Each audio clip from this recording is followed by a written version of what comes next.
جیسے ہر خزانے کو اور ہر قیمتی چیز کو خطرات لاحق ہوتے ہیں، تو انسانی اعمال بہت قیمتی چیز ہے، اور جو ہمارا دشمن ہے جس نے ہمارے خالق سے ٹکر لی ہوئی ہے اور اس نے چیلنج کیا ہوا ہے کہ میں تیرے بندوں کو ہر سمت سے ان کو بہکاؤں گا، پھسلاؤں گا۔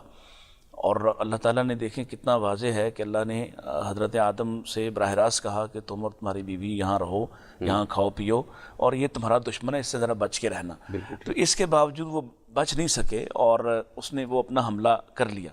تو اسی طرح ہر انسان کو اس حملے کا اندیشہ رہتا ہے اور خدشہ اور خوف رہتا ہے، اور انسان اپنی فطرت کے ساتھ بھی بعض اوقات ایسی باتوں میں پڑ جاتا ہے جس سے اس کے نیکیوں کا خزانہ برباد ہوتا ہے۔ جیسے اللہ تعالیٰ نے قرآن مجید میں ارشاد فرمایا، یا ایھا الذین آمنوا اطیعوا اللہ واطیعوا الرسول ولا تبطلوا اعمالکم، کہ اللہ اور اس کے رسول کی اطاعت کرو اور اپنے اعمال کو ضائع نہ کر لینا۔ تو ظاہر ہے اتنی سنگین غلطیاں ہوتی ہیں کہ کل اعمال ضائع ہو جاتے ہیں۔ اسی طرح قرآن مجید میں ہی اللہ تعالیٰ یہ بات بھی ارشاد فرماتے ہیں کہ اے ایمان والو تم نبی سے آگے نہ بڑھنا، ایسا نہ ہو کہ تم آگے بڑھو اور تمہارے اعمال برباد ہو جائیں۔ اور اسی طرح دوسری آیت میں جو کہا کہ اپنی آواز کو نیچے رکھنا، آواز نیچے رکھنا اس لیے کہ کہیں ایسا نہ ہو کہ تمہارے سارے اعمال برباد ہو جائیں، تمہیں پتہ بھی نہ چلے اس بات کا۔ گویا اندازہ یہ ہو رہا ہے کہ مختلف چیزیں ہیں جو انسان سے سرزد ہوتی ہیں، اور بعض اوقات تو ایک ایک عمل ہی اتنا مہلک ہو سکتا ہے کہ اس کے جتنے بھی اعمال ہیں سب کے سب برباد ہو جائیں، اور وہ یہ گمان کیے بیٹھا ہے کہ میرے پاس بہت اچھے اعمال ہیں۔ اسی طرح دیگر چیزیں مثلا شرک کے حوالے سے ہے، نفاق کے حوالے سے ہے کہ آپ ایسی غلطیاں کرتے ہیں جو اتنی سنگین ہیں، اللہ کے ہاں اس قدر بڑا جرم ہے وہ کہ وہ آپ کے کل اعمال کو برباد کر دیں اور آپ کو اس کی خبر بھی نہ ہو، آپ خیال یہ کر رہے ہیں کہ میں بہت اچھے اعمال کر رہا ہوں۔ بے شمار اعمال ایسے ہیں جن سے نیکیاں برباد ہو جاتی ہیں، تباہ۔ اور ویسے بھی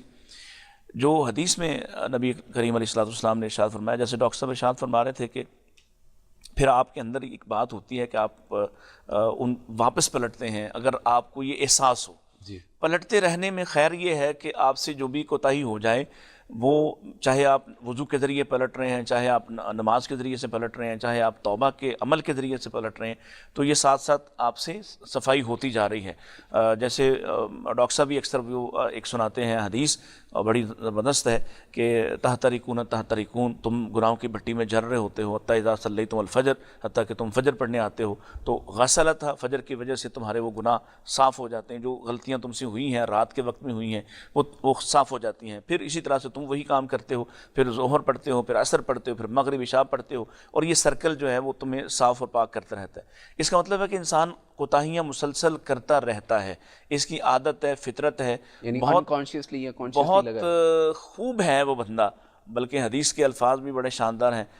طوبیٰ لمن وجد فی صحیفتہ استغفارا کثیرا، اس آدمی کو بشارت ہو، اس کو جنت کی بشارت ہو، توبہ کی بشارت ہو جس کے صحیفے میں بار بار استغفار ملتا ہو۔ اس کا مطلب ہے کہ وہ کوتاہیاں تو انسان سے بے ساختہ ہوتی ہیں۔ اور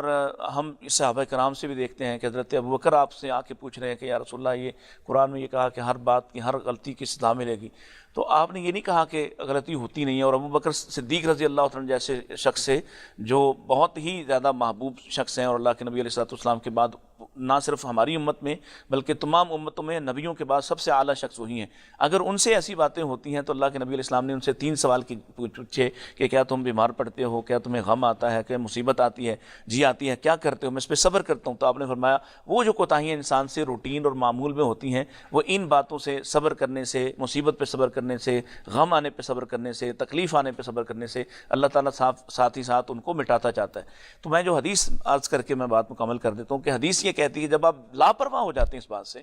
تو پھر وہ جو ایک نقطہ پڑتا ہے سیاہ،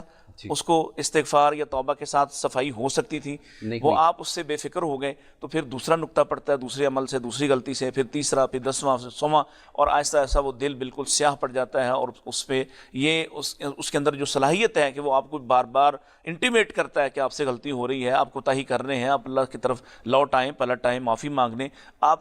اس بات سے ہی جب بے فکر ہو جاتے ہیں تو دل اس قدر سیاہ ہو جاتا ہے کہ پھر وہ آپ کو انٹیمیٹ نہیں کرتا، آپ کو خبردار نہیں کرتا، اور اور پھر وہ گناہ ہی گناہ، بس گناہوں کو بڑھانے والے. پھر جو حدیث یہ کہتی ہے کہ آپ چھوٹے چھوٹے عمل بعض اوقات ایسے کرتے ہیں کہ وہ اتنے بڑے جرائم بن جاتے ہیں کہ پھر وہ آپ اس توبہ سے ہی محروم ہو جاتے ہیں. چھوٹے مسلسل اعمال وہ بھی صغیرہ کی بجائے کبیرہ بن جاتے ہیں. بالکل ایسے ہی ہیں، جب آپ ان کی پرواہ نہیں کرتے تو وہی آپ کے لیے کبیرہ بن جاتے ہیں.